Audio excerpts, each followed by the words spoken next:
और विशेषकर दुनिया भर में उपस्थित ईसाई समुदाय को क्रिसमस की बहुत बहुत शुभकामनाएं। Merry Christmas.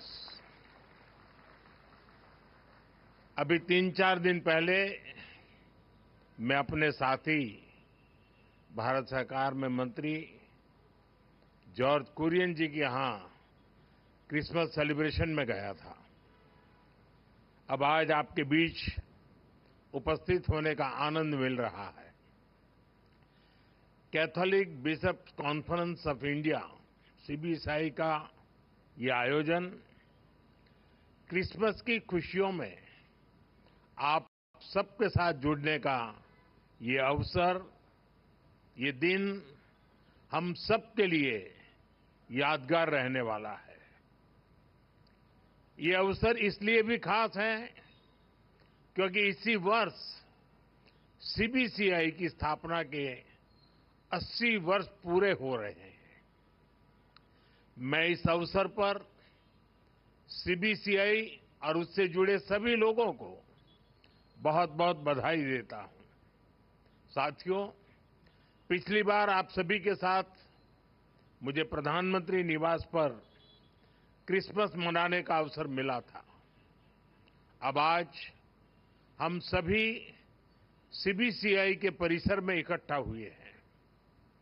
मैं पहले भी ईस्टर के दौरान यहां सेक्रेड हार्ट कैथेड्रल चर्च आ चुका हूं। ये मेरा सौभाग्य है कि मुझे आप सबसे इतना अपनापन मिला है। इतना ही स्नेह मुझे हिज होलीनेस पोप फ्रांसिस से भी मिलता है। इसी साल इटली में G7 समिट के दौरान मुझे हिज होलीनेस पोप फ्रांसिस से मिलने का अवसर मिला था। पिछले 3 वर्ष में यह हमारी दूसरी मुलाकात थी। मैंने उन्हें भारत आने का निमंत्रण भी दिया है। इसी तरह सितंबर में न्यूयॉर्क दौरे पर कार्डिनल पीट्रो पैरोलिन से भी मेरी मुलाकात हुई थी। ये आध्यात्मिक मुलाकात, ये स्पिरिचुअल टॉक्स, इनसे जो ऊर्जा मिलती है वो सेवा के हमारे संकल्प को और मजबूत बनाती है। साथियों, अभी मुझे हिज एमिनेंस कार्डिनल जॉर्ज कुवाकार्ड से मिलने का और उन्हें सम्मानित करने का अवसर मिला है। कुछ ही हफ्ते पहले हिज एमिनेंस कार्डिनल जॉर्ज कुवाकार्ड को हिज होलीनेस पोप फ्रांसिस के कार्डिनल की उपाधि से सम्मानित किया है। इस आयोजन में भारत सरकार ने केंद्रीय मंत्री जॉर्ज कुरियन के नेतृत्व में आधिकारिक रूप से एक हाई लेवल डेलीगेशन भी वहां भेजा था। जब भारत का कोई बेटा सफलता की इस ऊंचाई पर पहुंचता है तो पूरे देश को गर्व होना स्वाभाविक है। मैं कार्डिनल जॉर्ज कुवाकार्ड को फिर एक बार बधाई देता हूं, शुभकामनाएं देता हूं। साथियों, आज आपके बीच आया हूं तो कितना कुछ याद आ रहा है। मेरे लिए वो बहुत संतोष के क्षण थे जब हम 1 दशक पहले फादर एलेक्स प्रेम कुमार को युद्धग्रस्त अफगानिस्तान से सुरक्षित बचाकर वापस लाए थे। वो 8 महीने तक वहां बड़ी विपत्ति में फंसे हुए थे, बंधक बने हुए थे। हमारी सरकार ने उन्हें वहां से निकालने के लिए हर संभव प्रयास किया। अफगानिस्तान के उन हालातों में ये कितना मुश्किल रहा होगा आप अंदाजा लगा सकते हैं, लेकिन हमें इसमें सफलता मिली। उस समय मैंने उनसे और उनके परिवार के सदस्यों से बात भी की थी। उनकी बातचीत को उनकी उस खुशी को मैं कभी भूल नहीं सकता। इसी तरह हमारे फादर टॉम यमन में बंधक बना दिए गए थे। हमारी सरकार ने वहां भी पूरी ताकत लगाई और हम उन्हें वापस घर लेकर आए। मैंने उन्हें भी अपने घर पर आमंत्रित किया था। जब गल्फ देशों में हमारी नर्स बहनें संकट से घिर गई थी, तो भी पूरा देश उनकी चिंता कर रहा था। उन्हें भी घर वापस लाने का हमारा अथक प्रयास रंग लाया। हमारे लिए ये प्रयास केवल डिप्लोमेटिक मिशंस नहीं थे, ये हमारे लिए एक इमोशनल कमिटमेंट था। ये अपने परिवार के किसी सदस्य को बचाकर लाने का मिशन था। भारत के संतान दुनिया में कहीं भी हो, किसी भी विपत्ति में हो, आज का भारत उन्हें हर संकट से बचाकर लाता है, इसे अपना कर्तव्य समझता है। साथियों, भारत अपनी विदेश नीति में भी नेशनल इंटरेस्ट के साथ साथ ह्यूमन इंटरेस्ट को प्राथमिकता देता है।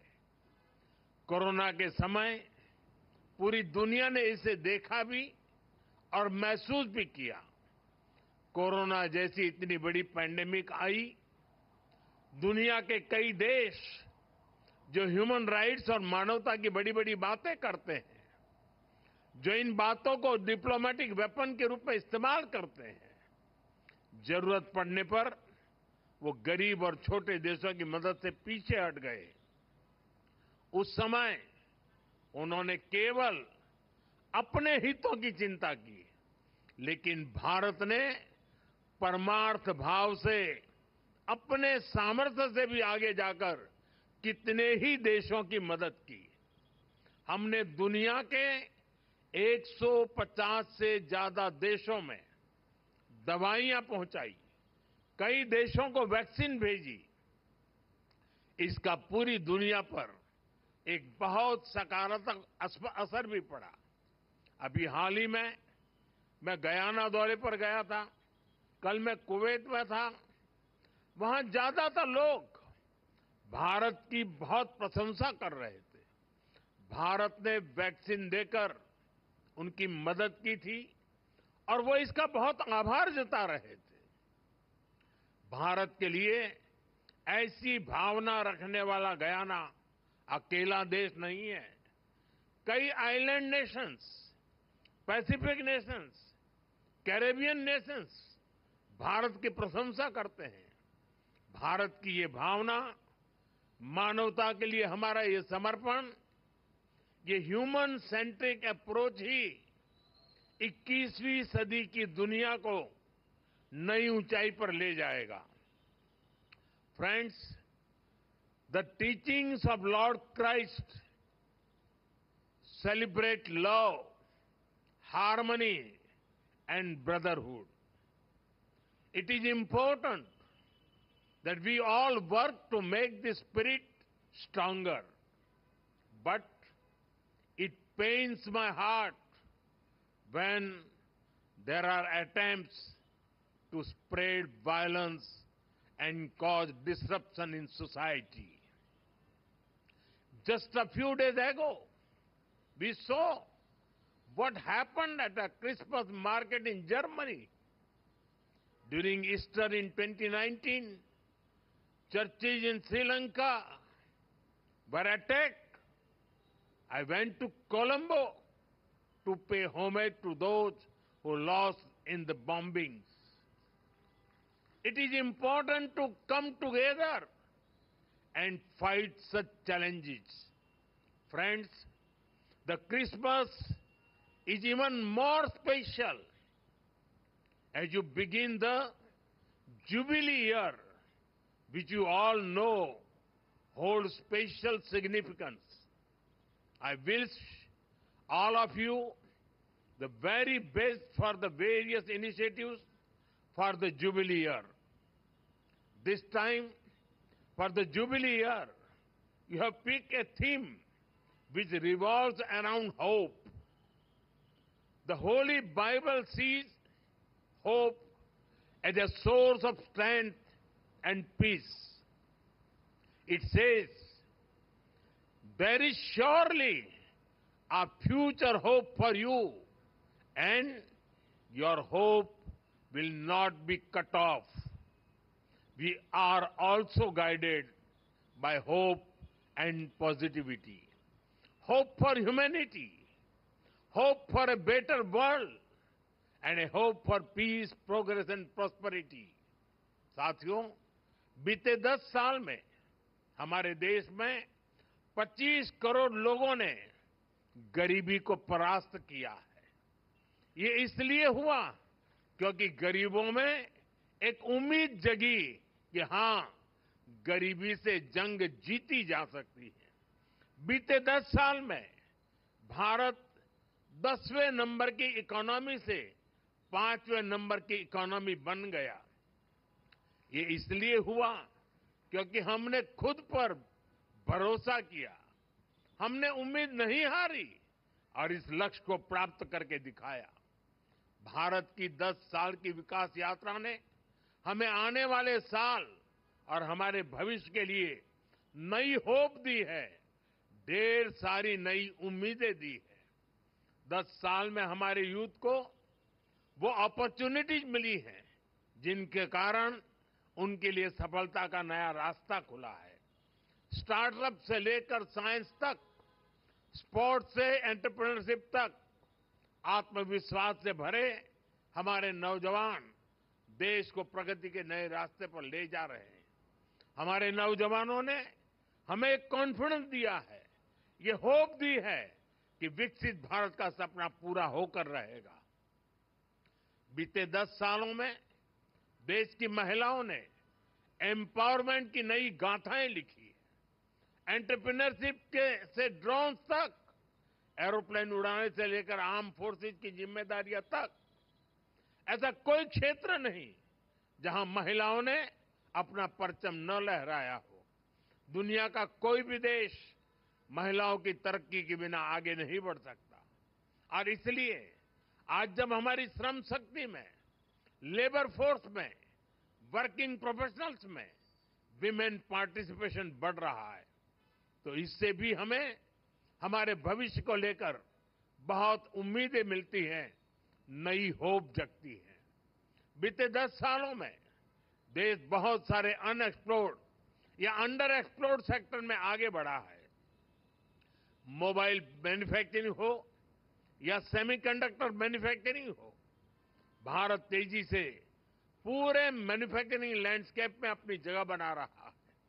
चाहे टेक्नोलॉजी हो या फिनटेक हो, भारत न सिर्फ इनसे गरीब को नई शक्ति दे रहा है बल्कि खुद को दुनिया के टेक हब के रूप में स्थापित भी कर रहा है।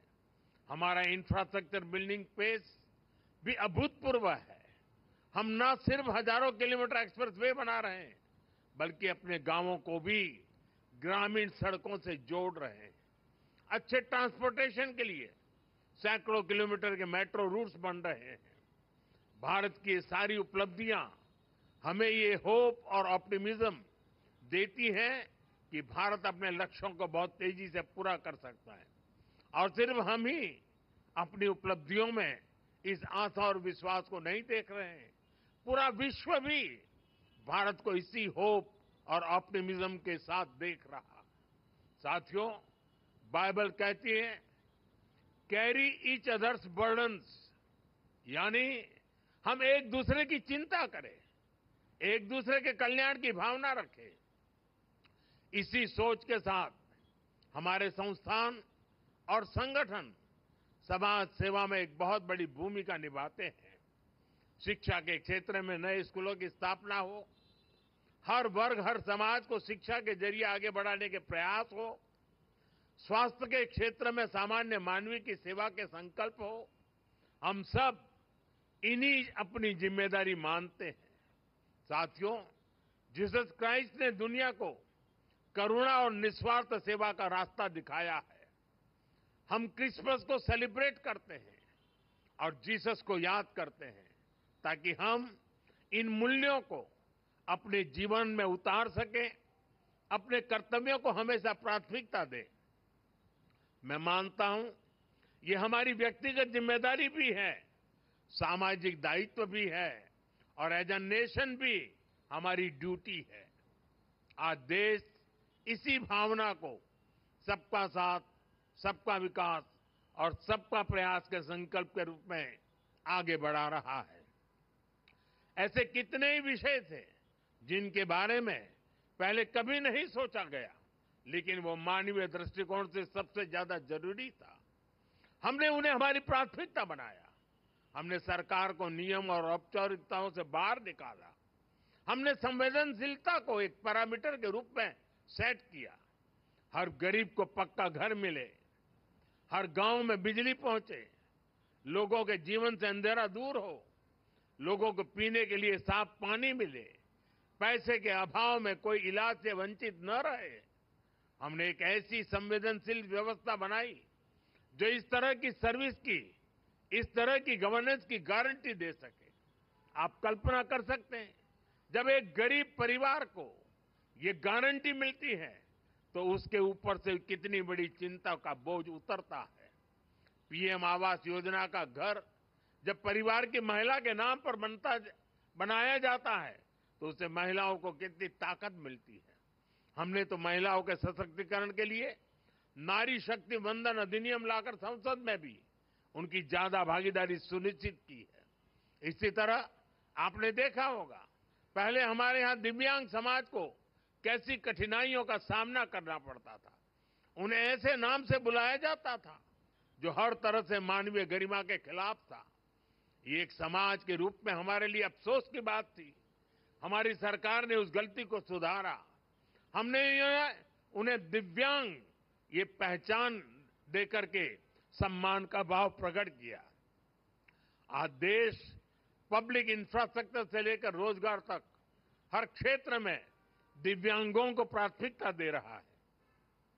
साथियों, सरकार में संवेदनशीलता देश के आर्थिक विकास के लिए भी उतनी ही जरूरी होती है। जैसे कि हमारे देश में करीब 3 करोड़ फिशरमैन हैं और फिश फार्मर्स हैं, लेकिन इन करोड़ों लोगों के बारे में पहले कभी उस तरह से नहीं सोचा गया।